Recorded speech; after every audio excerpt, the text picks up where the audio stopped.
Hello everyone, आपका स्वागत है आपके अपने यूट्यूब चैनल ग्रंथ अकेडमी में। देखिए, आज हम लाए हैं शब्द रचना के और वाक्य रचना के 50 ऐसे प्रश्न जो आगामी परीक्षा के लिए बहुत ही महत्वपूर्ण हैं और अभी तक पूछे भी जा चुके हैं। ठीक है, ऐसे हम 50 प्रश्न लाए हैं, तो उसका आधा पार्ट इस वीडियो में और आधा पार्ट अगली वीडियो में है। आइए शुरू करते हैं। शुरू करने से पहले वीडियो को लाइक कर दीजिए, चैनल को सब्सक्राइब कर दीजिए और बेल का आइकन दबा दीजिए, जिससे आपको रोज नोटिफिकेशन मिलती रहे। आइए शुरू करते हैं। देखिए, पहला क्वेश्चन है हमारा, संस्कृत उपसर्ग युक्त शब्द नहीं है। मतलब इन चार ऑप्शन में से बताना है कि किस में संस्कृत का उपसर्ग उपस्थित नहीं है। बताइए। देखिए, मैंने बताए थे कि संस्कृत में 19 उपसर्ग होते हैं और हिंदी में 10 उपसर्ग होते हैं और उर्दू में भी 19 उपसर्ग होते हैं। तो संस्कृत के जो 19 उपसर्ग थे उनमें से बताना है कि उपसर्गों में इसमें कौन सा उपस्थित नहीं है। ठीक है, तो वो जो 19 थे पहले उनका रिवाइज करवा देता हूँ कि एक था हमारा अति, अधि, अनु, अप, अभि, अव, आ, उत या उद, उप, अप, दु, नि, निह, परा, परी, प्र, प्रति, वि, सम, सु। अब इसमें से ऐसा कोई सा शब्द है जिसमें ये सारे शब्द नहीं आए हैं। तो देखिए, हमारा जो दूसरा शब्द है ये वाला लाचार, लाचार में इसमें कोई से नहीं आएगा। देखिए, अनु भी है और अप भी है और प्र भी है। ठीक है, प्र माने होता है अधिक, अप माने होता है अप माने होता है दूर या हीन या विरुद्ध, और अनु मतलब होता है पीछे, साथ या समान। ठीक है, जैसे अनुकूल। ठीक है, ठीक है, इसी तरह अनुजीवी, अप शब्द, प्रकर्ष। ठीक है, ये शब्द हमारे क्या हैं, संस्कृत के उपसर्ग से जुड़े हुए हैं। उपसर्ग क्या होते हैं, जो शब्दों के शुरू में जुड़े होते हैं उन्हें उपसर्ग कहते हैं, और जो शब्दों के अंत में जुड़े होते हैं उन्हें क्या कहते हैं, प्रत्यय। ठीक है, तो हमारे इसमें से कौन से हैं, अनुजीवी, अपशब्द, प्रकर्ष, ये तो हमारे साथ जुड़े हुए हैं। संस्कृत उपसर्ग के साथ जो हमारा लाचार है वो नहीं जुड़ा हुआ है। ठीक है, तो हमारा इसका जो उत्तर होगा वो हमारा होगा लाचार। ठीक है, अगला प्रश्न हमारा, निम्नलिखित में से कौन सा शब्द हिंदी उपसर्गयुक्त है। हिंदी उपसर्गयुक्त है, तो हिंदी के मैंने 10 उपसर्ग बताए थे। कौन सा, अन, अध, उन, ओ, दु, नि, बिन, भर, कु और सु। बताइए इसमें से कौन सा है। तो देखिए, हमारा ऊ है, सु है, सुशासन, सुशासन। ठीक है, तो हमारा सु जुड़ा हुआ है और सु का अर्थ क्या होता है, श्रेष्ठ, श्रेष्ठ। ठीक है, तो श्रेष्ठ हमारा क्या होता है, सु। तो हमारे जो दूसरे उत्तर है वो है सु। ठीक है, अगला है हमारा, छलिया, पठनीय व कहानी में कौन सा प्रत्यय निहित है। इसमें प्रत्यय बताना है जो अंत में जुड़ा होगा। छलिया, पठनीय और कहानी में कौन सा प्रत्यय है। तो छलिया में या हो गया, पठनीय में यह हो गया, कहानी में आनी हो गया। तो हमारा डी, ये जो है सी ऑप्शन, और वैसे इसमें डी लिखा हुआ है, मैंने अभी बता रखा है हमेशा कि मैं ऑप्शन में जो ए बी सी डी है वो हमेशा उल्टा सीधा लिखता हूँ, जिससे बच्चों का ध्यान इस पीपीटी में रहे, इस स्लाइड में रहे। नहीं तो बच्चे भटक जाएंगे और कहीं का कहीं ध्यान चला जाएगा। ठीक है, तो आपका ध्यान इसी में होना चाहिए, वीडियो में होना चाहिए, इसलिए मैं सबको ऊपर ऊपर नीचे लिखता हूँ। ठीक है, तो इया और आनी ये हमारे क्या है, इनके प्रत्यय हैं। ठीक है, अगला है हमारा, चमत्कार या प्रभाकर में कौन सा प्रत्यय निहित है।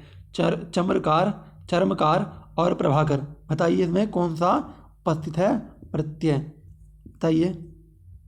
देखिए, थोड़ा गलत छप गया है, ये हमारा कार्य नहीं है, सिर्फ कार है। ठीक है, ठीक है, तो चर्मकार और कर, ये हमारे क्या है, कार और कर, जो हमारे इसमें प्रत्यय निहित हैं। ठीक है, तो हमारे चौथे का जो उत्तर है वो है कार और कर। चर्मकार में हमारा कार है और प्रभाकर में कर है। ठीक है, अगला है हमारा, खिलाड़ी गमनीय शब्द में कौन सा प्रत्यय प्रयुक्त है। खिलाड़ी में और गमनीय में, बताइए। ठीक है, तो इसमें हमारा जो है, खिलाड़ी में आर डी जुड़ा हुआ है और गमनीय में ये जुड़ा हुआ है, ये। ठीक है, तो हमारा इसका क्या होगा, खिलाड़ी और ये, ए ऑप्शन ठीक होगा। तो हमारे पांचों का जो उत्तर है वो आर डी और ये है। खिलाड़ी में आर डी जुड़ा हुआ है और गमनीय में ये जुड़ा हुआ है। देखिए, इसमें बड़ी की मात्रा है तो हमें ये बड़ी की मात्रा लगानी है। ठीक है, अगला हमारा, गाने वाला लघुत्तर शब्द में कौन सा प्रत्यय है। गाने वाला में और लघुत्तर में, तो देखिए, गाने वाला में वाला जुड़ा हुआ है और लघुत्तर में तर जुड़ा हुआ है। ठीक है, तो हमारा जो तीसरा ऑप्शन है तीसरा ऑप्शन है वो हमारा ठीक है। ठीक है, सातवां हमारा खंडर लुटेरा शब्द में कौन सा प्रत्यय है? खंडर में और लुटेरा शब्द में कौन सा प्रत्यय जुड़ा हुआ है? बताइए कौन सा उत्तर ठीक है। ठीक है, खंडर में हर है और लुटेरा में एरा है। ठीक है, तो हर और एरा उत्तर हमारा ठीक हुआ। अगला है हमारा जो प्रत्यय धातुओं के अंत में लगते हैं वे प्रत्यय क्या कहलाती हैं? बताइए इसका उत्तर कौन सा है। देखिए मैंने बताया था जब किसी धातु में जुड़ता है तो हमारा क्या कहलाता है? कृत प्रत्यय कहलाता है।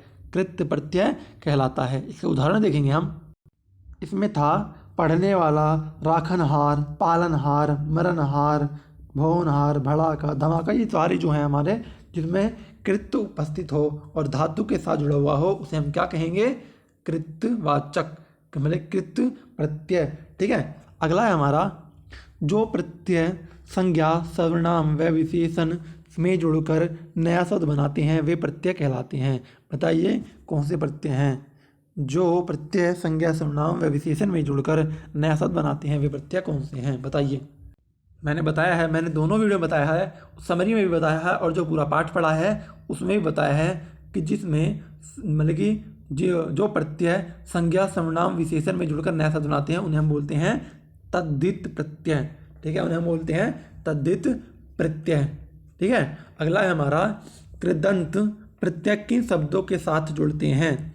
कृदंत प्रत्यय किन शब्दों के साथ जुड़ते हैं? बताइए। इसका उत्तर है हमारा सी, मतलब क्रिया। मतलब कृदंत प्रत्यय क्रिया शब्दों के साथ जुड़ते हैं, तद्धित जुड़ते हैं संज्ञा, सर्वनाम और विशेषण के साथ। ठीक है, तो क्रिया के साथ जो जुड़ता है उसे हम बोलते हैं कृदंत प्रत्यय। ठीक है, जैसे हमने एग्जांपल है पढ़ने वाला, बिकाऊ, तैराकू, लड़ाकू। ठीक है, चुनौती, गिनती, ये सब जो हमारी क्या हैं? हमारे कृदंत प्रत्यय हैं।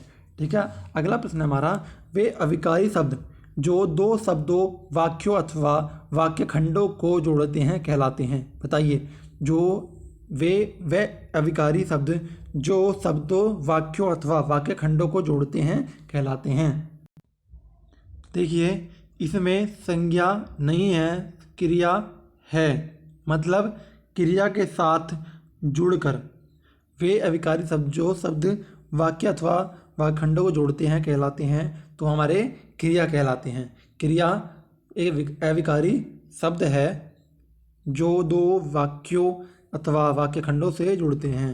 ठीक है, अगला प्रश्न है हमारा अलमारी किस विदेशी भाषा का शब्द है? अलमारी किस विदेशी भाषा का शब्द है? देखिए अलमारी जो हमारा पुर्तगाली भाषा का है।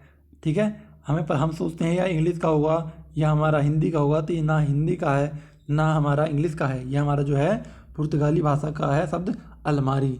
ठीक है, अगला प्रश्न है हमारा पांडव शब्द में कौन सा प्रत्यय जुड़ा हुआ है? कौन सा प्रत्यय है, मतलब कि पांडव शब्द में कैसा प्रत्यय है? बताइए। देखिए पांडव जो हमारा वो तद्धित प्रत्यय है और तद्धित प्रत्यय में भी ये अपत्यवाचक या संतानवाचक या संबंधवाचक तद्धित है। ठीक है, हमारा पांडव तद्धित वाचक है और तद्धित प्रत्यय है और अपत्यवाचक और संबंधवाचक तद्धित प्रत्यय है। ठीक है, अगर प्रश्न पूछता है कि पांडव कौन से प्रत्यय में शामिल है और साथ ही पूछ ले और तद्धित प्रत्यय में कौन सा तद्धित प्रत्यय है, तो बता देना अपत्य या संबंधवाचक प्रत्यय। ठीक है, अगला है हमारा रिक्शा शब्द किस भाषा का शब्द है? बताइए इसका कौन सा उत्तर है? देखिए ये जो रिक्शा हमारा जापानी भाषा का शब्द है। रिक्शा जो है हमारा जापानी भाषा का शब्द है। अगला है हमारा निम्नलिखित में से योगरूढ़ शब्द है। विशालकाय, कुमुदिनी, पुष्प और पंकज। बताइए इसमें से कौन सा उत्तर सही है? देखिए योगरूढ़ जो है किसी शब्द से बना हुआ होता है, लेकिन जो उसका अर्थ होता है वो किसी और शब्द के लिए होता है। तो देखिए जो इसका सही उत्तर है वो हमारा है पंकज। पंकज किसका पर्यायवाची है? एक तो किसके लिए हम पंकज का यूज़ करते हैं? वो हम यूज़ करते हैं कमल के लिए। कमल के लिए हम पंकज प्रयोग करते हैं। ठीक है, तो हमारा जो है इसका उत्तर पंकज सही है। ठीक है, अगला प्रश्न है हमारा निम्नलिखित शब्दों में से योगरूढ़ शब्द कौन सा है? बताइए निम्नलिखित में से योगरूढ़ शब्द कौन सा है? तो देखिए इसका जो उत्तर है हमारा चक्रपाणी मतलब कि चक्र को धारण करने वाला, जिसके हाथों में चक्र होता है, क्या है, कौन है वो, विष्णु, भगवान विष्णु। तो हमारा जिसका उत्तर होगा चक्रपाणी। ठीक है, अगला है हमारा ई प्रत्यय किस शब्द में नहीं है, बताइए इस प्रत्यय कौन से शब्द में नहीं है। देखिए इसका जो हमारा उत्तर है वो हमारा रंगीला। देखिए तेली भी है, माली भी है, अलबेली भी है, लेकिन रंगीला नहीं है। तो हमारा जिसका उत्तर है वो हमारा बी मतलब थर्ड वाला रंगीला। ठीक है, अगला है हमारा संस्कार शब्द में किस उपसर्ग का प्रयोग हुआ है, संस्कार में किस उपसर्ग का प्रयोग हुआ है। देखिए ये हमारा सम शब्द से बना है संस्कार। ठीक है, ठीक है, तो हमारा जिसका उत्तर हुआ सम है। ठीक है, अगला है हमारा रेलगाड़ी शब्द है वो तद्भव है, देशज है, विदेशी है या संकर है। तो देखिए रेलगाड़ी जो हमारी दो भाषा के शब्द से मिलकर बनी हुई है, रेल, रेल और गाड़ी। जब दो भाषा के शब्द मिलकर एक शब्द बना देते हैं उसे हम क्या कहते हैं, संकर। तो संकर हमारा शब्द है। ठीक है, संकर, रेल धन गाड़ी। ठीक है, अगला है हमारा वकील किस शब्द का, किस भाषा का शब्द है, वकील किस भाषा का शब्द है। तो देखिए वकील जो हमारा, वकील ये हमारा अरबी भाषा का शब्द है, अरबी का शब्द है। ठीक है, तो वकील जो हमारा अरबी का है, ये हमें याद करना पड़ेगा। ठीक है, तो अरबी भाषा का शब्द है। अगला है हमारा संकर शब्द का अर्थ है, संकर शब्द का अर्थ है मतलब अभी मैंने तुरंत बताया है कि दो भाषाओं के शब्दों से मिलकर बना शब्द संकर शब्द कहलाता है। ठीक है, क्लियर है। तो जिसे क्लियर है वीडियो को लाइक करते रहिए, साथ ही अपने दोस्तों में शेयर करते रहिए। ठीक है, आगे बढ़िए। जिन शब्दों की व्युत्पत्ति का पता नहीं चलता उन्हें कहा जाता है, बताइए उन्हें क्या कहा जाता है। जिन शब्दों की उत्पत्ति का पता नहीं चलता है उन्हें क्या कहा जाता है, उन्हें कहा जाता है देशज। मतलब कि हमें उत्पत्ति का पता ही नहीं है, शुरू से इस्तेमाल किया जा रहा है, तो हमारा जो कहलाएगा वो देशज कहलाएगा। ठीक है, देशज वो होते हैं जिनकी व्युत्पत्ति का पता ही नहीं चलता कि कैसे उसकी उत्पत्ति हुई। ठीक है, तो अगला है हमारा निम्नलिखित शब्द युग्मों में कौन सा असंगत है, बताइए। अफसोस फारसी का है या कमला पुर्तगाली का, गमला पुर्तगाली का, कैंची तुर्की का, कारतूस अंग्रेजी का। बताइए इसमें से गलत कौन सा है। तो देखिए हमारा जो अफसोस है, अफसोस वो हमारा फारसी का शब्द है, एकदम सही है। गमला जो है वो हमारा पुर्तगाली का है, एकदम सही है। कैंची हमारा तुर्की का है, ये भी सही है। बस लेकिन कारतूस जो है हमारा अंग्रेजी का शब्द नहीं है, कारतूस जो है हमारा दूसरे भाषा का शब्द है, अंग्रेजी का नहीं है। ठीक है, अगला है हमारा योग रूढ़ शब्द कौन है, योग रूढ़ शब्द कौन है, बताइए। देखिए इसमें जो दशानन है वो भी किसी अन्य शब्द का किसी अन्य अर्थ की शब्द के अर्थ को बताता है। मतलब दशानन हम रावण के लिए यूज़ करते हैं। अब जोरी थोड़े कोई भी दशा आदि वाला कोई भी बन जाएगा, तो दशानन जो है हमारा रावण के लिए परिभाषित है, इसलिए ये योग रूढ़ शब्द कहलाएगा। ठीक है, अगला है और आखिरी प्रश्न है हमारा, जो हमारा है लौकिक शब्द में प्रत्यय बताइए। लौकिक में प्रत्यय बताइए, कौन सा प्रत्यय उपस्थित है। तो देखिए लौकिक में लोक धन इक। ठीक है, लोक धन इक, तो हमारा इक जो इसमें प्रत्यय है, तो हमारा डी ऑप्शन सही है। आई होप, आशा करता हूँ सबको समझ में आया होगा। तो जिसे समझ में आया वो लाइक कर दीजिए, जिसे समझ में नहीं आया वो डिसलाइक कर दीजिए, और जिसे पसंद आया है वो वीडियो को सब्सक्राइब कर दीजिए, चैनल को सब्सक्राइब कर लीजिए, और जिससे आपको नोटिफिकेशन मिलते रहे। तो वीडियो को देखने के लिए धन्यवाद, मिलते हैं अगली वीडियो में।